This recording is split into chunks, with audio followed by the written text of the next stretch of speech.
Özünüze ait tek seferlik hayatınızı başkalarını xoşbəxt etmək üçün yaşamayın.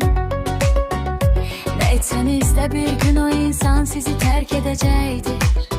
Allah'ın verdiği emanet olun, o canı ele yaşayın, yaradın ki Allah'a da hoş getsin, size de. Biraz uşaqlaşın, biraz olgun, biraz da deli, biraz da çılgın olun. Yeri gelse de eğer hanım hakkında olun. Ama hayatı sevin, düşüncelerinize ne sepersiz onu da hayatınızda biçersiniz. Hayata ile gözlerle bakın ki her yeri renkli, göy kuşağı kimi görebilirsiniz. Baktım şairlerin yazdıkları şiirlere, sanki yarışa giripler bədbəxt sözler, kəlmələr. Niye bu kadar çetin yük ettiniz özünüze dünyanı?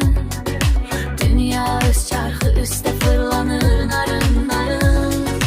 Karşılık görmese dünyada sizden öz sevgisini, bilin ki o da size hiç ne vermeyecek.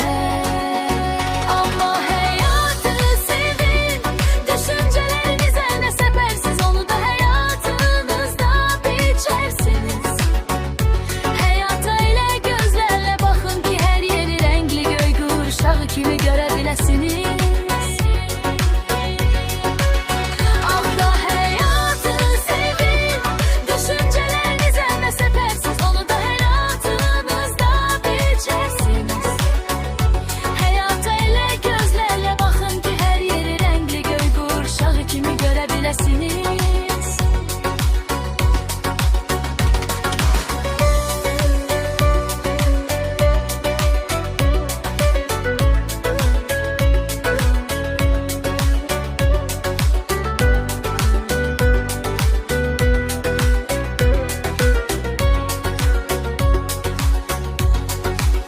Ama hayatı sevin, düşüncelerinize ne sepersiz onu da hayatınızda biçersiniz.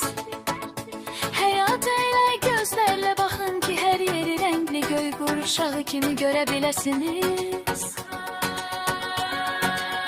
Ama